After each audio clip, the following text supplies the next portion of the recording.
हनुमान जी यानी चमत्कार का दूसरा नाम। पौराणिक काल से बजरंगबली का नाम चमत्कारों से जुड़ा हुआ है। चाहे फिर सीने में बैठे श्री राम जानकी के दर्शन करवाना हो या फिर लक्ष्मण जी को जीवित करने के लिए संजीवनी बूटी लेकर आना। ना सिर्फ पौराणिक काल बल्कि कलयुग भी हनुमान जी के चमत्कारों से सजा हुआ है। हमारे देश में जगह जगह पर हनुमान जी के प्राचीन चमत्कारिक मंदिर, इन्हीं में से एक है संगम किनारे लेटे हनुमान जी का मंदिर। ये अपने आप में अनोखा मंदिर है। आखिर क्या कारण है कि हनुमान जी यहाँ लेटी हुई अवस्था में, इस अवस्था में उनकी प्रतिमा क्यों है? संगम के किनारे जो मंदिर, इसके बारे में कहा जाता है कि संगम स्नान के बाद अगर आपने यहाँ दर्शन नहीं किए तो आपका स्नान अधूरा माना जाता है। जो प्रचलित कथा है वो ये है कि इस लेटे हनुमान जी के मंदिर में कहा जाता है कि एक बार एक व्यापारी हनुमान जी की भव्य मूर्ति लेकर जलमार्ग से चला रहा था। हनुमान जी का परम भक्त था जो अपनी नाव लिए प्रयाग के समीप पहुंचा तो उसकी नाव धीरे धीरे भारी होने लगी और संगम के पास आकर यमुना जी के जल में डूब गई। बाद में कुछ समय बाद यमुना जी के जल की धारा ने कुछ राह बदली तो मूर्ति दिखाई पड़ी।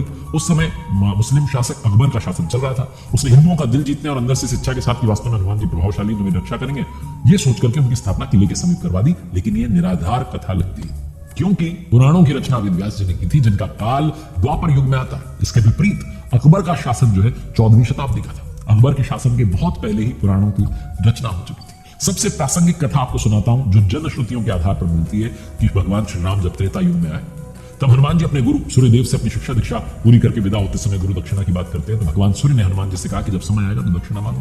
हनुमान जी मान गए, किंतु फिर भी तत्काल में हनुमान जी ने बहुत जोर दिया तो भगवान सूर्य ने कहा कि मेरे वंश में अवतरित अयोध्या के राजा दशरथ के पुत्र राम अपने भाई लक्ष्मण और पत्नी सीता के साथ प्रारब्ध के भोग के कारण वनवास को प्राप्त हुए। जंगल में उन्हें कोई कठिनाई ना हो, कोई राक्षस उनको कष्ट ना पहुंचा, इसका ध्यान रखना।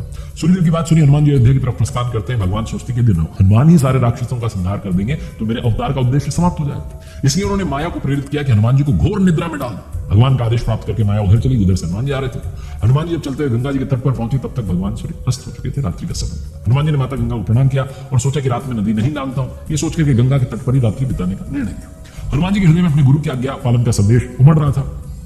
निद्रा उन्हें आ नहीं रही थी, इसलिए आसन लाकर ध्यानस्थ होकर विचारमग्न हो गए। माया ने जब उन्हें ध्यानस्थ देखा तो डर गई क्योंकि यदि प्रातः काल हो गया तो हनुमान जी अयोध्या पहुंच जाते और वो अपना कार्य प्रारंभ कर देते। तो हनुमान जी का तब ध्यान टूटा। उन्होंने सोचा कि उन्हें सत्संग में रात बिताए तो ये सोचकर ऋषि भारद्वाज जी के आश्रम की तरफ चल पड़े। अब माया और निराश हो गई। हनुमान जी भारद्वाज ऋषि के आश्रम में पहुंचे, वहां वेद पुराण का व्याख्यान चल रहा था। हनुमान जी वहीं बैठकर एक कथा सुनने लगे। कथा में भारद्वाज ऋषि ने बताया कि कल यहाँ पर जगत के स्वामी अयोध्या नरेश दशरथ के पुत्र के रूप में अवतरित भगवान राम गंगा को पार कर पहुंचने वाले हैं। हनुमान जी प्रसन्न हो गए। अभी उन्होंने गंगा पार कर अयोध्या जाने का विचार त्याग दिया तथा वहीं संगम के तट पर ही रहकर भगवान जी की प्रतीक्षा करने का निर्णय लिया। रात्रिकालीन जो है समय था तो उन्होंने सोचा कि यहीं पर लेट जाता हूं, थोड़े समय के लिए लेट गए। उन्हें निद्रा और इधर माया को अवसर मिल गया, उसने हनुमान जी को दर्द पूछा। हनुमान जी घोर निद्रा में चले गए। इधर भगवान राम गंगा पार कर प्रयाग पहुंचते हैं। उन्होंने हनुमान जी को सोते हुए देखा, वरदान दिया कि सोए हुए हनुमान की मूर्ति के जो दर्शन करेगा उससे बिना किसी प्रयास के ही मेरी प्राप्ति हो। उस व्यक्ति को किसी तरीके के भूत प्रेत या धोखा षड्यंत्र इनका वो शिकार नहीं होना पड़ेगा, उसके सारे शत्रु स्वयं ही परास्त हो जाएंगे। इस तरीके से हनुमान जी को अमोघ वरदान देकर भगवान श्री राम भारद्वाज ऋषि के आश्रम और अक्षयवट का दर्शन करते आगे की यात्रा में निकल गए। ये वरदान आज भी सत्य साबित हो रहा है। ये पुराण प्रसिद्ध सिद्ध हनुमान मंदिर का दर्शन जो है समस्त बाधाओं को, कष्ट को शांत कर देता है, हरने वाला।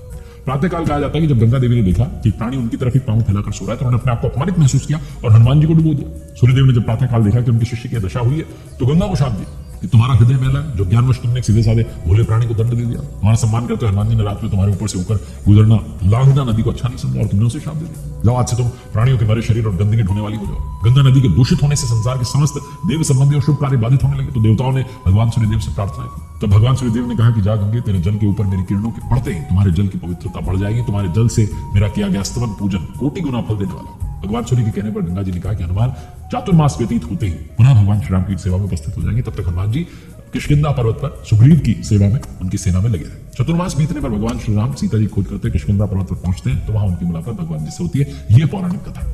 कालांतर में कहा जाता है कि जब मुगल शासन के दौरान अकबर के समय में बादशाह अकबर ने सिद्ध तपोभूमि को अपने किले के रूप में परिवर्तित करना शुरू किया तो उसकी दीवार की सीध में सोए हुए हनुमान जी का मंदिर पड़ गया। उसने तब सोचा कि क्या किया जाए तो उस मूर्ति को दूसरी जगह स्थापित करने के बारे में वो सोचने लगा। मूर्ति की खुदाई नीचे से कर ली गई, उसे उठाया जाने लगा, लेकिन बहुत सारे प्रयास के बाद भी मूर्ति उठाई नहीं जा सकी। भारी सामान उठाने वाले जो यंत्र थे उनसे भी उठाने की कोशिश की लेकिन वो मूर्ति और भारी होती चली गई। जैसे से उठा रहे थे वैसे वैसे वो धंसती चली जा रही थी। अंत में डर करके अकबर ने उस मंदिर को हटवाने का काम बंद कर दिया और डर के मारे उसने हनुमान जी की पूजा आराधना की। ऐसा कहा जाता है जो भव्य किला था उसकी दीवार हनुमान जी के मंदिर की तरफ टेढ़ी है, आज भी आप देख सकते हैं। इस मंदिर के बारे में एक और बात जो प्रसिद्ध है वो ये है कि जब औरंगजेब का शासन काल था तब उसने इस प्रतिमा को ऐसा हटाने की कोशिश की। उसने 100 सिपाहियों को लगा दिया लेकिन वो भी प्रतिमा को हिला नहीं पाया। कहा जाता है कि हनुमान जी की जो प्रतिमा है इसके पीछे उनके पुनर्जन्म की कहानी भी जुड़ी हुई। कहा जाता है कि जब वो लंका जीतने के बाद बजरंगबली अपार कष्ट से पीड़ित थे और मरणासन अवस्था में पहुंच चुके थे, बहुत थक चुके थे, तो मां जानकी ने इसी जगह पर उन्हें अपना सिंदूर देकर नया जीवन और हमेशा चिरायु रहने का आशीर्वाद दिया। इसके साथ ही माता जानकी ने भी कहा था कि जो भी इस त्रिवेणी तट पर संगम स्नान पर आएगा उसको संगम स्नान का असली फल तभी मिलेगा जब वो हनुमान जी के दर्शन करेगा। माता जानकी के सिंदूर दिए जाने के बाद से ही इस मंदिर में आने वाले भक्त जो है बजरंगबली को सिंदूर प्रदान करते हैं, जिसे बहुत शुभ माना जाता है। हनुमान जी की इस मंदिर में जो प्रतिमा है वो दक्षिणाभिमुखी है, यानी कि दक्षिण की तरफ मुख है और 20 फीट लंबी है। कहा जाता है कि ये ग्राउंड लेवल से, धरातल से जो है 6 से 7 फीट नीचे। संगम नगरी में इन्हें बड़े हनुमान जी, किले वाले हनुमान जी, लेटे हनुमान जी और बांध वाले हनुमान जी के नाम से जाना जाता है। ये कहा जाता है कि इनके दाएं हाथ में राम लक्ष्मण जी हैं, बाएं हाथ में गदा शोभित है।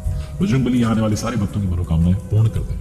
एक और बात जो इस मंदिर के बारे में कही जाती है, कहा जाता है कि 600 से 700 साल पुराना मंदिर है।